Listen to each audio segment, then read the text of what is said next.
Halo semua, siapa di sini yang tidak mengenal duit? Saya pasti kita semua mengenal apa itu duit. Bicara pasal duit, ada beberapa hal yang kita perlu tahu berkaitan dengan duit. Apa itu? Teruskan menonton, oke?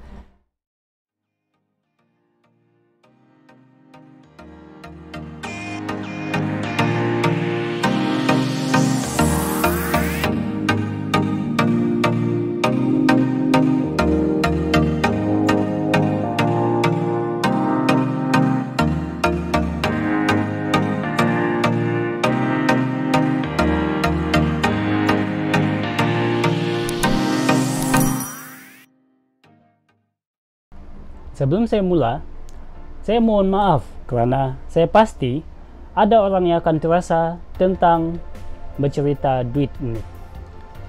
Karena status keuangan kita itu tidak sama, berbeza-beza.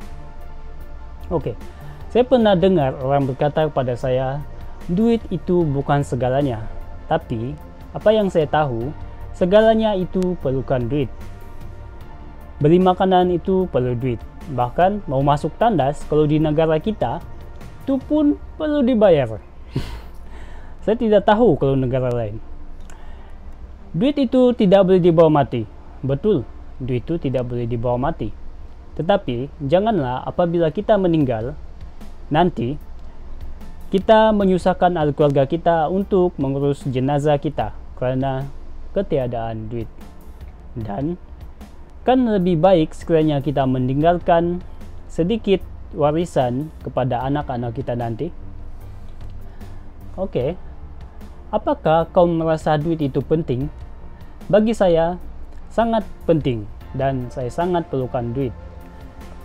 Karena dengan adanya duit, saya boleh menyara keluarga saya dan saya boleh mengubah nasib keluarga saya. Sekiranya kau merasakan kau memerlukan duit, atau dengan nama lainnya uang, mari mengenali 7 sifat uang dan sekaligus menjadi magnet uang. Sifat yang pertama bagi uang ialah uang suka dengan orang yang menghargainya.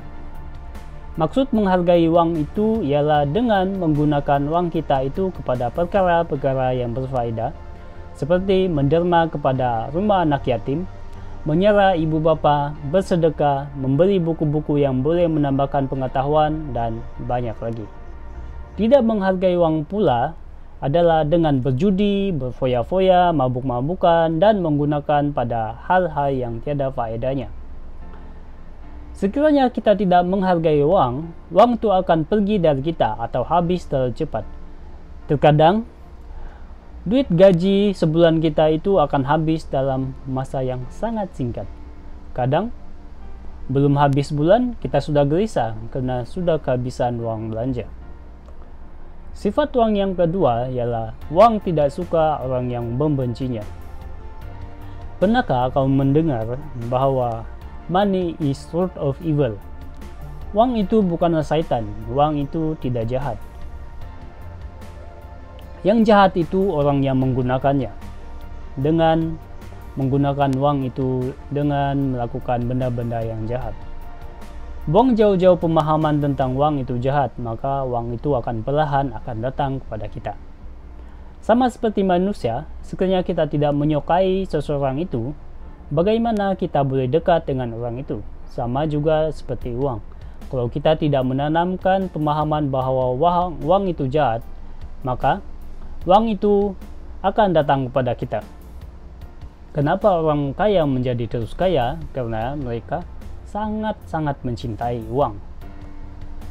Sifat uang yang ketiga, uang suka mencari tempat perlindungan. Uang itu akan datang kepada kita bila kita dapat menyediakan tempat perlindungan yang selamat kepadanya. Perlindungan yang selamat ini seperti menggantikan uang itu kita dengan membeli properti, melabur saham, atau membelikan emas. Karena semua ini boleh membuat uang kita itu merasa aman dan semakin lama semakin bertambah tanpa kita mengerjakannya.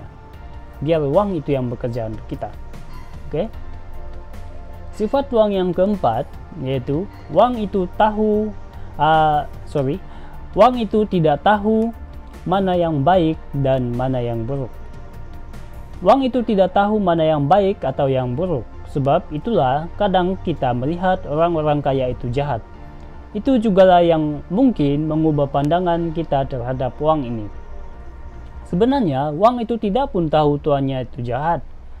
Uang itu hanya datang pada orang yang menghargainya, orang yang menyukainya, dan orang yang menyediakan tempat perlindungan baginya. Dan secara kebetulan orang seperti itu punya ciri yang uang suka, dan orang itu mempunyainya. Oleh itu uang itu datang kepadanya. Tapi banyak saja orang kaya di luar sana yang baik, bahkan sanggup mendermakan separuh dari hasilnya kepada orang-orang miskin. Dengan itu, ubah perspektif kita tentang uang. Oke? Sifat uang yang kelima, uang itu benci dengan orang yang tamak. Suka akan uang itu tidak sama dengan tamak akan uang. Jangan salah di sini. Seperti saya itu suka uang tetapi tidak tamak. Apa yang saya mampu dapatkan sekarang pun saya sudah sangat bersyukur.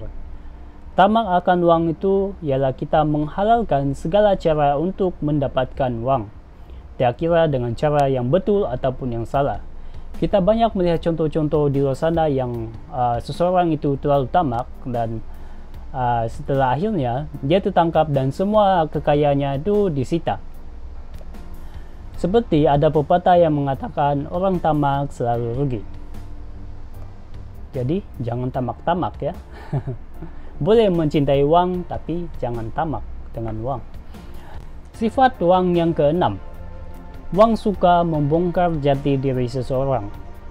Ada yang mengatakan uang itu akan mengubah jati diri seseorang. Uang itu bukannya syaitan. Uang tidak mampu mengubah jati diri seseorang, tetapi uang itu mampu membongkar jati diri seseorang. Tapi, kenapa ada orang yang berubah setelah memiliki banyak uang? Saya berikan contoh di sini. Sebelum mempunyai uang, seseorang dari tidak mabuk-mabukan jadi pemabuk. Dari seseorang yang bukan kaki perempuan kepada seorang kaki perempuan, dan seorang yang tidak tamak pada seorang yang tidak tamak.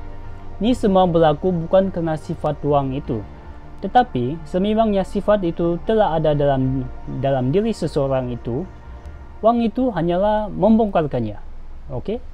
Jadi uang itu tidak mengubah jati diri seseorang, cuma dia membongkarkan sahaja. Oke? Untuk sifat yang terakhir, sifat yang ketujuh, uang itu suka dengan orang yang bekerja keras. Ini sangat mudah difahami. Uang itu tidak tumbuh seperti daun pokok. Kita perlu bekerja keras untuk mendapatkannya. Uang itu tidak datang pada orang yang malas. Semakin keras kita bekerja, semakin banyak uang itu datang kepada kita. Dengan itu, janganlah malas-malas. Kesimpulannya, ubahlah pengertian kita terhadap uang, dan uang itu akan datang kepada kita. Sampai di sini saja. Pahami sifat uang dan jadilah magnet uang. Sekiranya suka video saya, sila share kepada rakan-rakan, like dan subscribe YouTube channel saya, dan tekan butang lonceng supaya mendapat notifikasi apabila saya mengupload video baru selanjutnya. Dan sekiranya kawan-kawan mempunyai ide-ide lain tentang topik ini, sila berikan komen. Oke? Salam selangkah maju. Saya Swenli, selamat bertemu di video selanjutnya. Bye-bye.